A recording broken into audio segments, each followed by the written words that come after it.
welcome back to Gusti Channel. Kali ini balik lagi bersama aku, Nur Family. Nah, kali ini kita akan membahas materi tentang koperasi. Ini kita akan membahas materi lanjutan, yaitu materi tentang koperasi.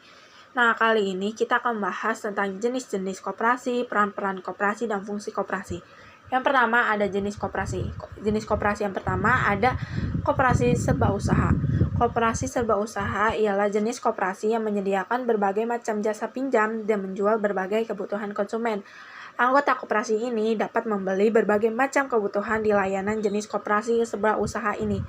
Yang kedua ada koperasi simpan pinjam, yaitu lebih spesifik mengurus usaha tertentu sesuai namanya. Koperasi simpan pinjam merupakan jenis koperasi yang bergerak di bidang simpan dan pinjam uang. Jenis koperasi ini juga sering disebut sebagai koperasi kredit, di mana para anggota dapat meminjam dana dalam jangka pendek dengan bunga yang rendah. Yang ketiga ada koperasi konsumsi. Koperasi konsumsi merupakan koperasi yang bergerak di bidang usaha kebutuhan pokok makanan. Namun, pada beberapa kasus, koperasi konsumsi tidak hanya memasarkan hasil kebutuhan pangan, melainkan juga pakaian, kerajinan, dan produksi lainnya. Secara umum, jenis koperasi ini biasanya menyediakan berbagai produk kebutuhan sehari-hari. Selain itu, jenis koperasi ini menyediakan berbagai kebutuhan yang memiliki harga yang lebih murah, sehingga dapat membantu meringankan konsumen. Yang keempat, ada koperasi produksi. Jenis terakhir hampir sama dengan koperasi konsumsi. Bedanya, koperasi produksi lebih dalam mengelola bahan benah, misalnya produksi pakaian. Maka dalam jenis koperasi ini diolah mulai kain, penjahitan, sampai penyablonan jika diperlukan. Yang kelima, koperasi jasa. Jenis koperasi ini berfokus pada pelayanan jasa kepada anggota dan masyarakat.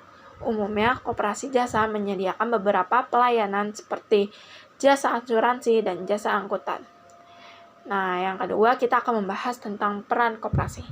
Nah, peran koperasi ini itu untuk memperkokoh perekonomian rakyat sebagai dasar kekuatan dan ketahanan perekonomian nasional dengan koperasi secara soku gurunya.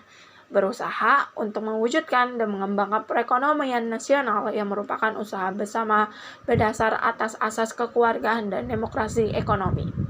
Nah, kita yang ketiga juga akan membahas prinsip koperasi. Yang pertama ada keanggotaan bersifat sukarela dan terbuka. Yang kedua, pengelolaan dilakukan dengan demokratis. Yang ketiga, pembagian HSAU secara adil. Yang keempat, ada pemberian balas jasa yang terbatas terhadap modal. Yang kelima, ada kemandirian. Dan yang keenam, yang terakhir, ada pendidikan perkoperasian. Materi yang bisa saya sampaikan. Terima kasih atas partisipasinya.